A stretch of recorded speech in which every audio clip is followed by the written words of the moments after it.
কোনো একদিন দাওয়াত বা ঘোরাঘুরি এবং খাওয়া দাওয়ার পিছনে যে স্ট্রাগলটা থাকে আজকে কিন্তু ভিডিওটা জুড়ে সেগুলোই থাকবে। তো আসসালামু আলাইকুম এভরিওয়ান, সবাই কেমন আছেন? আশা করি সবাই ভালো আছেন।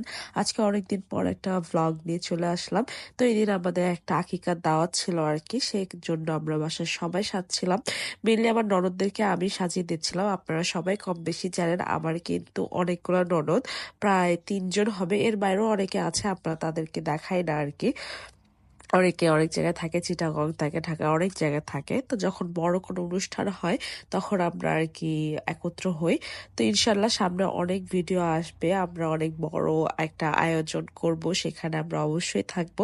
তো আপনাদের সাথে কথা বলতে বলতে দেখতেছেন আপনাদের দেখাচ্ছি আমার ননদ একজন একজন ননদ করে আমি সাজাচ্ছি আর কি। তার আগে ক্ষমা চেয়ে নেই, ঠান্ডা লেগে আমার অবস্থা খুবই খারাপ, সিজন চেঞ্জ হচ্ছে।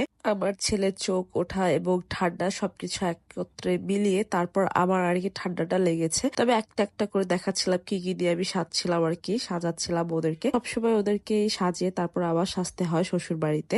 যেহেতু অনেকগুলো ননদ থেকে ছোট বাচ্চা, ওদেরই আর কি বেশি সাজতে ইচ্ছে করে। আমি কিন্তু আগে সাজতাম, কিন্তু বিয়ের পর আর বিশেষ করে আমার বাবু হওয়ার পর আমি কিন্তু এখন আর বেশি সাজি না। তো আমার অনেকগুলো প্রোডাক্টই নাই, এখানে যা যা প্রোডাক্ট আছে সবই আমার ননদের, A to Z সবই আমার ননদের জিনিস দিয়ে আর কি সেজেছি। আমি আর কি অনেকদিন ধরে সাজি না, তো এগুলো আমি আর আমার কাছে রাখিনি। অনেকগুলা দেখা যায় আমার আম্মুর বাসা কতগুলো কতগুলো আমার শ্বশুর বাড়িতে, তো মিক্সড আপ করে রয়েছে আর কি। তো আমার বাসা কিন্তু ঘরটা আর কি এখন এলোমেলো, তো আপনারা কিন্তু এটা স্কিপ করবেন সবার আগে। আর আমার ভিডিওগুলো ভালো লাগলে অবশ্যই কিন্তু বেশি বেশি লাইক করবেন, কমেন্ট করবেন এবং শেয়ার করবেন। আমি কিন্তু খুব একটা সাজ পারি না, বাট যেটুকু পারি ট্রাই করি সবাইকে সাজিয়ে দেওয়ার। আর পিছনে আমার খালা শাশুড়ি বা শাশুড়ি সাজতেছিল, সেটা আর নাই দেখালাম। আমার আর কি সবাইকে সাজিয়ে দেওয়ার খুব ইচ্ছা থাকে, কিন্তু এই ননদদেরকে সাজাতে সাজাতে আমি আর কাউকে টাচ করতে পারি না। একটা না দুইটা না 3-4টা আর কি ননদ যেহেতু, তো ওদেরকে সাজাতে সাজাতে আমার সময় চলে যায়। আর আমি কিন্তু এখনো রেডি হইনি, অলরেডি কিন্তু দাওয়াতে যাওয়ার জন্য সবাই চলে গেছে। আর আমি এখনো ওদেরকে সাজাতেই আছি, সাজাতে হবে, চুল বেঁধে দিতে হবে, তারপর আবার রেডি হতে হবে। আর আমার ছেলেকেও আমি রেডি করতে হবে আর কি। তাকে বের করে রেখেছি দরজার বাইরে, যেন দরজাটা লক করে রাখতে হয়েছে। তো এখানে কিন্তু সাজতে সাজতে একটা অঘটনও ঘটে গিয়েছে, সেটা আপনাদের সাথে শেয়ার করবে, এক্ষুনি দেখতে পারবেন। এই যে দেখতেছেন কি সুন্দর আইলাইনার দিতেছি ননদদেরকে, এই যে আমার পিছনে ছেলেটা আসলো, আসার পরে একটা অ্যাক্সিডেন্ট হলো, এই পাউডারটা ভেঙে গেল, অনেক খারাপ।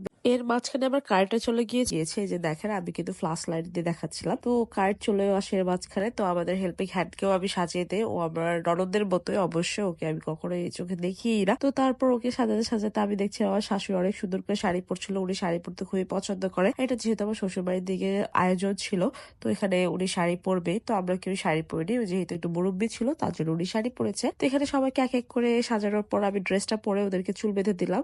আর এদিকে দেখেন আমি একটু সাজতেছিলাম, আমি খুবই হালকা সাজতে পছন্দ করি, আর আমার মেকআপ ম্যান কে এটা আমি দেখাচ্ছিলাম। এদিকে আমার হাজবেন্ড শ্বশুর সবাই রেডি হয়ে যায়, যে আমার মামি শাশুড়ি, ওনাকে আজকে খুবই সুন্দর লাগতেছিল এই দিনটা, মানে পাকিস্তানি নায়িকার মতো লাগতেছিল, কিন্তু উনি বেশি ভিডিও বা ছবিতে আসতে চাচ্ছিলেন না। আচ্ছা, আমাদের আজকের এই সাজের মধ্যে কার কার সাজ সবচেয়ে সুন্দর হয়েছে অবশ্যই কিন্তু কমেন্টে জানাবেন। তো সব সাজা গুজা সব শেষ করে নিজে রেডি হয়ে আমরা কিন্তু অলরেডি বের হয়ে গিয়েছি। তো এখানে আমার খালা শাশুড়িকে বলছিলাম দেখেন হাই দেন, আর ওদিকে আমার মামি শাশুড়ি যেহেতু আসতে চাচ্ছিলেন না, এর জন্য ওনাকে জোর করে আনতে পারছিলাম না, উনি আসবেই না।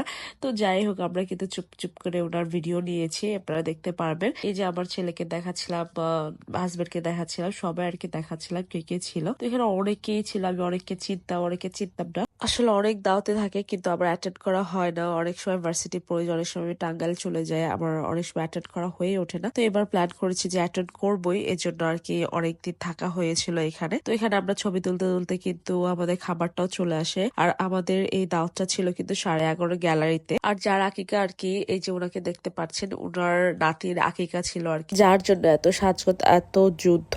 আর এই যে দেখতে পাচ্ছেন এই বোরহানিটা, এই বোরহানিটা খেতে কিন্তু অসম্ভব মজা ছিল। আর এখানে ছিল খাসির মাংস অনেক মজা ছিল। এখানে এই দইটাও কিন্তু অনেক মজা ছিল, আপনাদের সাথে দেখাচ্ছিলাম আর গল্প করছিলাম। আর এদিকে কিন্তু আমার স্কুল ফ্রেন্ডের সাথে দেখা হয়ে যায়, অনেক ভালো লাগতেছিল এই দিনটা, সারাদিনই সারপ্রাইজ ছিল, খুবই মজা লাগতেছিল। তো বাসায় এসে কিন্তু এখন মেকআপ তোলার পালা, কারণ মেকআপ তোলাটা খুবই ইম্পর্টেন্ট, নয় স্কিনের অনেক ক্ষতি হয়ে যায়।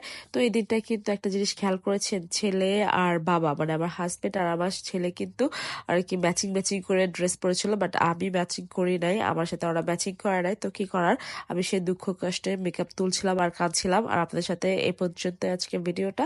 আল্লাহ হাফেজ এভরিওয়ান।